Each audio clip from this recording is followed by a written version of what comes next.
Bonjour, bienvenue dans ma bibliothèque. Nous sommes à Montréal le 1er mai 2012. Mon nom est Bruno Lalonde. Aujourd'hui, je vous lis un éditorial, encore, consacré à la grève étudiant, intitulé Des mots critiques.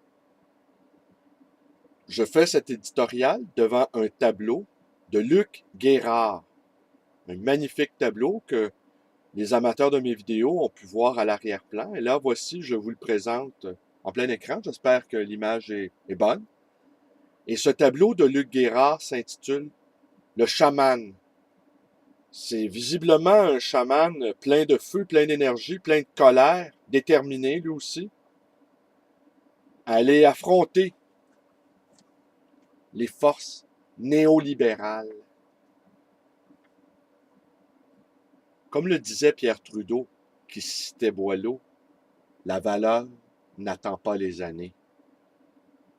Depuis quelques semaines, nous assistons à l'éclosion d'une nouvelle génération d'intellectuels, des empêcheurs de tourner en rond, pour citer un auteur moins canonique, Jean-Paul Sartre.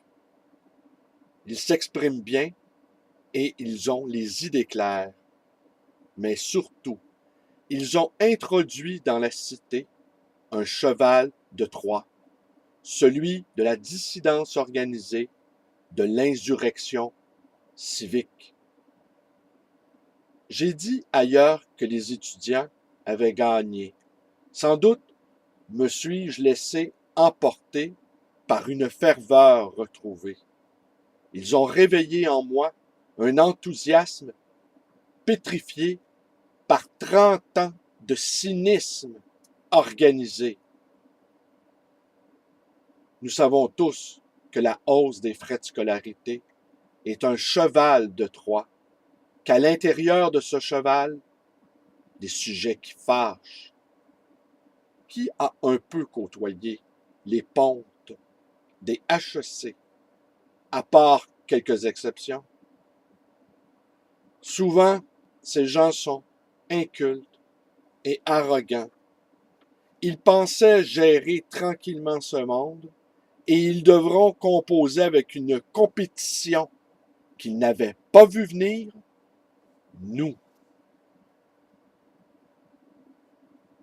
Les taupes de l'histoire ont creusé sous leurs pieds des galeries et ils viennent de s'enfoncer. De là, leur colère, l'étonnement douloureux de n'avoir pas vu venir les coups. Donnons-lui ce 50 sous qu'elle réclame, cette ministre. Les itinérants ont plus de dignité qu'elle. Lançons-lui ce 50 sous qu'elle réclame. Cela n'a plus aucune importance. Nous allons les reprendre, ces 50 sous, avec des intérêts qui feront pâlir d'envie Mastercard et Visa. Nous allons nous refaire. Ces centaines de milliers d'étudiants ont réveillé des centaines de milliers d'autres qui ne sont plus des étudiants, de toute classe, ou presque, de toute allégeance, ou presque. Ils ont réveillé quelque chose qui s'appelle le militantisme. La bête, le peuple, s'est réveillé. Nous avions cessé d'être des citoyens pour n'être plus que des consommateurs. Nous avions cessé d'être un peuple pour ne plus être qu'une masse inerte. Nous sommes en fait le sel de la terre. Un immense chantier s'ouvre. Cela va leur coûter une fortune pour maintenir une bonne partie de la population dans un sommeil prolongé et artificiel. Ces étudiants nous ont galvanisés. Nous sommes des centaines de milliers qui vont s'impliquer avec enthousiasme dans leur communauté. Nous allons investir les conseils d'administration. Nous serons une poignée sans doute, mais nous allons vous enquiquiner vous dénoncez, vous harcelez, vous observez, vous analysez, vous surveillez. Nous allons vous servir de votre propre médecine. Des troupes de choc vont se former. Des comités de citoyens vont se former. On va infiltrer certains conseils d'administration. On va noyauter certains conseils municipaux. La puce sur le chien. Vous connaissez? Hier matin, je me suis tapé vos journaux et vos habituels bonimenteurs, vos mercenaires sophistes appointés. Je y ai retrouvé ces bonnes vieilles lunes. Depuis un moment, je n'y lis plus ces journaux. Haïr Pratt ou Martineau, c'est au-dessous de mes forces. J'ai plus d'ambition. Les patrons qui les paient. Mais eux doivent faire fonctionner ces machines jour et nuit. Mais nous serons les grains de sable dans l'engrenage. Je pense souvent à ce cynique qui s'est blessé mortellement en voulant s'évader d'une institution carcérale au nom fleuri. Il a fait des blagues toute sa vie et il est mort en homme en voulant s'évader. Eh bien, nous serons des milliers à tenter une grande évasion. Pour ce qui est des journaux, de ces journaux que vous connaissez, un conseil, ne les lisez plus. Vous savez ce qu'il y a dedans. C'est conçu pour nous miner le moral dans une indignation stérile et pour maintenir comateux ceux qui avalent la prose de choses ou de bien choses. Il n'y a rien pour nous là-dedans. Il faut conserver nos forces fraîches. Nous avons une guerre à livrer. Des ennemis clairement identifiés. Dois-je rappeler ici que c'est le petit nombre, et nous ne sommes pas un petit nombre, qui provoque les vrais changements. Ce gouvernement de Béotiens, de Philistins, Charest, qui ne lit que Ludlum ou Clancy dans le texte, of course, n'a aucun sens de l'histoire.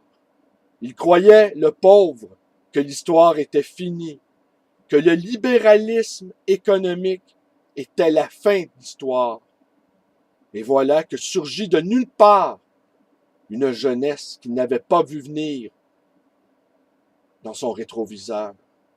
Heureusement que son GPS est programmé pour sa gare. Un bon toutou retrouve toujours la trace de son maître.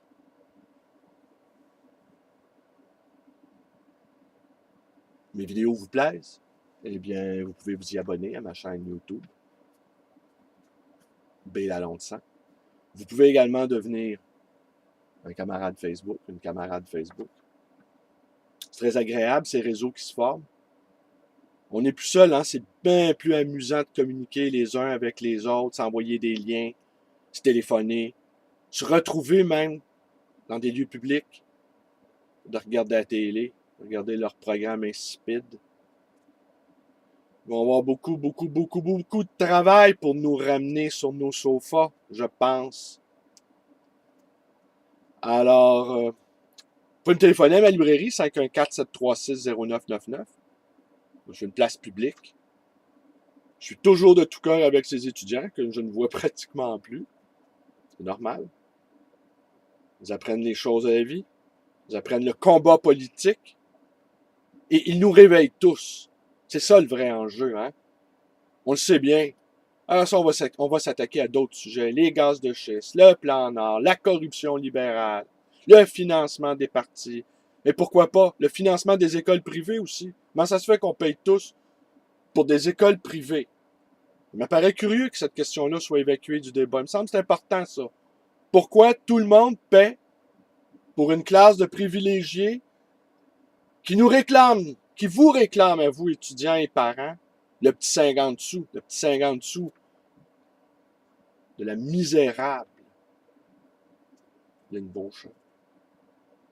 C'était pas drôle hier, hein, de l'avoir têté. Alors, ma librairie, dans le quartier Côte-des-Neiges, près de l'Oratoire, près de l'Université de Montréal. Allez, bonne journée.